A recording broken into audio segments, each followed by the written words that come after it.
This is exactly why law enforcement says that no traffic stop is routine. There is no containment date. It could take several weeks. If a firefighter does feel like they have symptoms of COVID-19, they immediately have to report to their supervisor. There's a fight over what should happen to an empty church in Venice. One group is trying to save that building. Good morning, Melvin, from the new Ontario Ranch neighborhood, or what's going to become the Ontario Ranch neighborhood. This program brings relief to patients and also their caregivers. This is so much more than just a candle. It is one family's lifeline during the pandemic. They are the fire spotters who watch for the first signs of smoke. Those vans dropping off ballots, there's about 12 of them all the way around the corner, and they are just dropping off ballot box after ballot box. They actually evacuated the hospital right after the quake because they were worried that it was structurally unsound. I spoke with its president, and he contends that it's a model for others in SoCal and across the nation. Tens of thousands of people live on the streets in LA, and Skid Row is the epicenter. New numbers show that the problem is only getting worse. Trash is mounting, rats are crawling, disease is rampant. There is a crisis in LA, and the big question, where is the safety net? The Greater Los Angeles homeless count found LA County's homeless population exceeds that of the entire population of Palm Springs. Surprising for some, almost a quarter of homeless people in this year's count are on the streets for the first time. Catalina Villegas spoke with the family to find out how we can create safety nets to catch people before they fall. And homelessness and the affordable housing crisis plague all of California. Now Google is pledging to do something about it in a big way. The company plans to invest $1 billion into the Bay Area to bring down housing costs. It promises to invest $750 million in rezoning its commercial space to make housing affordable for all of its employees.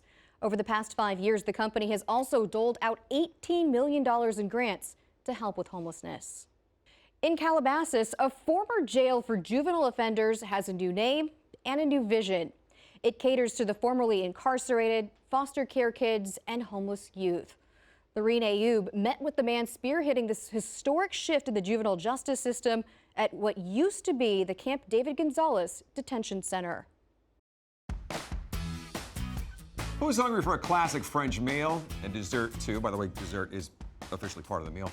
You can actually find the pair on Sunset Boulevard. Yeah, it all looks pretty good. Two chefs brought together their different worlds to form Tess, that is short for delicacy. Jada Montemurano visited Tess and takes us on a rustic, culinary, and sensorial journey. When's the last time you had one of those? Soufflé. I will take everything. Post your photos on Twitter, Instagram, Facebook. Use the hashtag #ShareSoCal for a chance to have them shown right here on our nightly gallery. The Salton Sea is dying. Every day there is less water and more lake bed exposed. They say something like a foot a year, but I'd say it's probably more like 10 or 15. Mary Jane Mulrooney remembers decades ago when it looked like this. There were all kinds of bars and restaurants, and it was just a very happy, fun place to be. She first came to the Salton Sea for her honeymoon back in the 70s. We loved it. I mean, we fished, we jet skied, we water skied. We camped on the beach. Now it's hard to even walk by the water. The water's too far out, it's too mushy. But people still live here. Bombay Beach, 223 feet below sea level, is the lowest community in the United States. Mary Jane is a retiree working part-time at one of the two restaurants. At night, when we have the high humidity and the wind blows, the air sparkles. It's really kind of pretty until you stop and think about what you're breathing. The dry lake bed has fine dust particles that may contain pesticide residue from agricultural runoff and other toxic materials. When I get out on the road to walk the dogs, I put my mask on. We have more and more cases of people becoming ill, children and parents telling us about nosebleeds and chronic coughs. Imperial County is sick of people getting sick. Ryan Kelly leads the County Board of Supervisors. They voted unanimously to declare a state of emergency. We've had lots of promises without any action. The emergency declaration puts the Salton Sea on the fast track for funding, and Supervisor Kelly hopes more water. In 2010, there was water here, up against this bank, and there was water in that boat ramp. And today, you would have to drag your boat 4.5 football fields. Irrigation runoff from surrounding areas used to stabilize the lake's water level, but state orders for the waters to flow into the lake ended 2 years ago. Mary Jane says the lake that once brought her here is now keeping people away. I'm almost 70 years old. I've lived my life. If I was young, yes, I would. I probably wouldn't stay. This dying lake is bringing the community down with it. The emergency declaration is a lifeline. Getting water back could change everything. This is exactly why law enforcement says that no traffic stop is routine. They never know what's going to happen. This is a huge crime scene. Officers are still out here processing it today. It was around 5:30 p.m. yesterday. A CHP motorcycle officer conducted a traffic stop on the 215. The driver pulled his truck off the highway here on Box Springs, and here in the height of rush hour is where the shootout went down. Tell me what it sounded like when you were out there. It was just like, boom, boom, boom, boom. And then the other guy was pow, pow, pow, pow.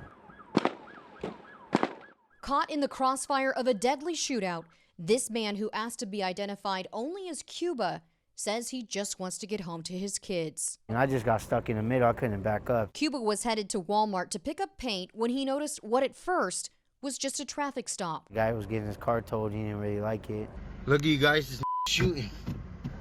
He's shooting, bro. Cuba says the man grabbed a rifle from the truck that was about to be towed and opened fire. Crossfire was coming across, and everybody was jumping out their cars, and I stayed in my car. He's shooting the cops. He took this cell phone video from his driver's seat during the gun battle. The crossfire was coming from the AR-15. It was going up the hill. Thought he was gonna rampage on everybody, so I really just was thinking maybe making it home to my kids. Backup officers used Cuba's car for cover. 38 shots fired. 7 officers opened fire on the shooter. I mean, he got shot like 6 times. I know he did, because every time he got hit, he was like, ah, da. He got shot in the leg, and the guy picked up the rifle like, and like it was, he already knew he was gonna die, so to him was survival to the last. I seen 2 people drop. I knew one of them had to die. As other eyewitnesses reunited with their families, emotions of surviving the deadly shootout were overwhelming. This woman, who didn't want her face shown, says her nephew's truck was hit by stray bullets. We're just thankful that he's okay. Cuba's kids stayed in his mind throughout the entire ordeal. He says he can't imagine how they would survive if he'd been killed. Yeah, they're little, 6, 7, 10. I'm the lifeline to this family. His thoughts are now with the family of the fallen officer, whose lives will never be the same. And this morning we learned that Officer Moy was assigned to the Riverside CHP office after graduating from the academy back in March of 2017. He is survived by his wife, his father, his mother, his stepfather, and his brothers and sisters.